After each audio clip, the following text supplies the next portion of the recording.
predictions can be viewed here.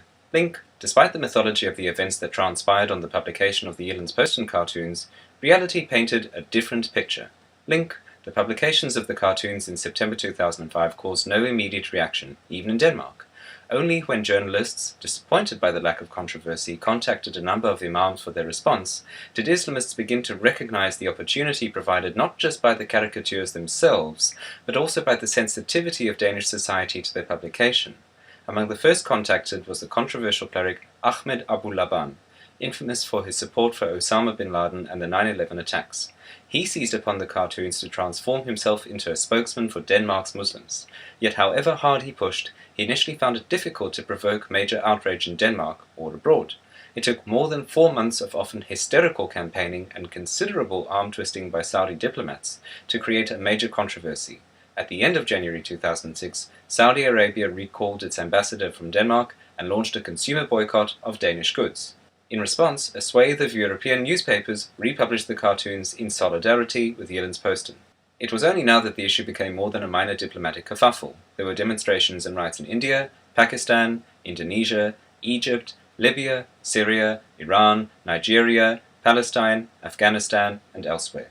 Danish embassies in Damascus, Beirut, and Tehran were torched. But, as Jutta Clausen has observed, these protests were not caused by the cartoons but were part of conflicts in pre-existing hotspots, such as northern Nigeria, where there exists an effective civil war between Muslim Salafists and Christians.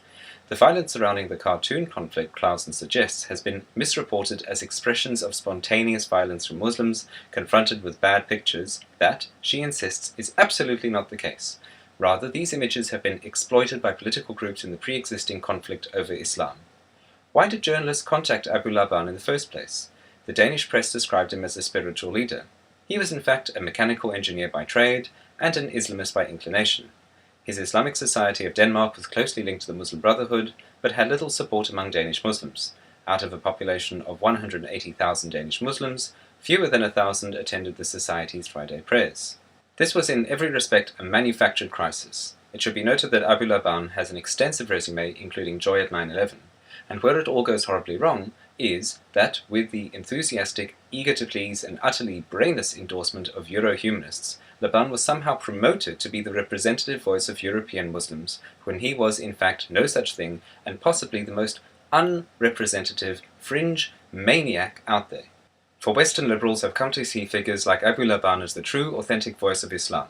The Danish MP Nasser Khader tells of a conversation with Thuja Seidenfaden, editor of Politiken, a left-wing newspaper highly critical of the caricatures. He said to me that the cartoons insulted all Muslims, Khader recalls. I said I was not insulted. He said, but you're not a real Muslim. In liberal eyes, in other words, to be a real Muslim is to find the cartoons offensive. Once Muslim authenticity is so defined, then only a figure such as Abu Laban can be seen as a true Muslim voice.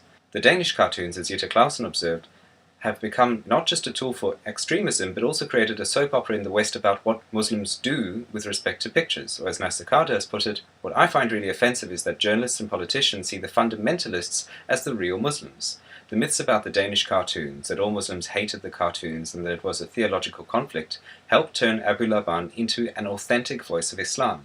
At the same time, Abu Laban's views seem to confirm the myths about the Danish cartoons. In other words, with the very best of intentions, the pseudo-liberal humanist mandarins in the courts of the European Union managed to not only mis- and disinform their politicians and citizens, they also legitimized and empowered lunatics like Laban and gave them a carte blanche monopoly to the public stage to spout their toxic derangement, whilst at the same time pulling the rug out from underneath the genuine Islamic community representatives whose views reflected moderation and sanity. Well done, guys. Malik then proceeds to rub our noses in it by reminding us that virtually an identical drama was played out over 20 years ago with Salman Rushdie's novel The Satanic Verses. And what did we learn from the experience? Absolutely nothing. Well, that's not true. We learned that New Humanism's catch cry is populism and expediency, not statecraft or actual liberal democracy.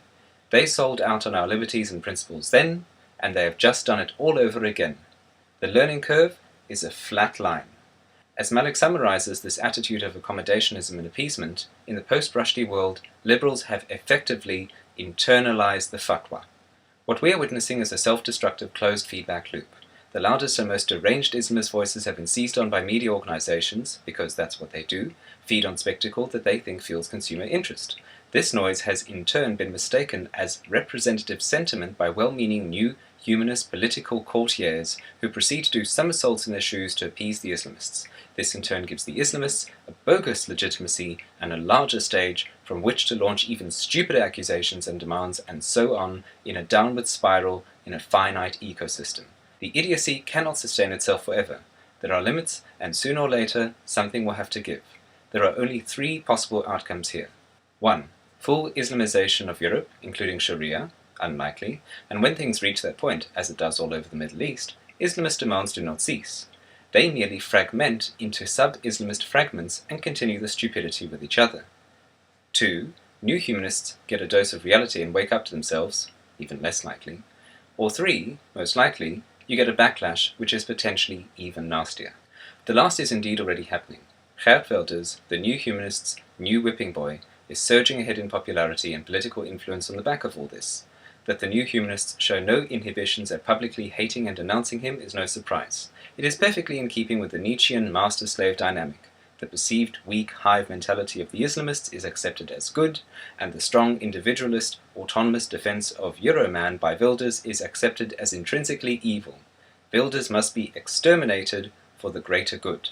The true perversity of personality cult leaders like Wilders arising is not that they exist, but why they exist.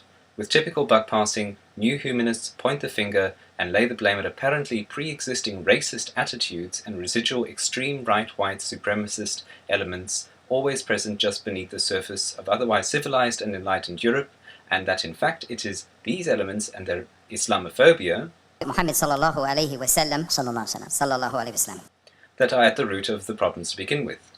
What a pile of bollocks. This cop-out is disingenuous to the point of absurdity. Wilders is Dutch. The Netherlands have historically paved the way for social liberalism and led the world by example in rights for women, gays, and sensible drug, sex, and censorship policy. To label the entire Dutch people as closet white power Nazis is beyond merely stupid,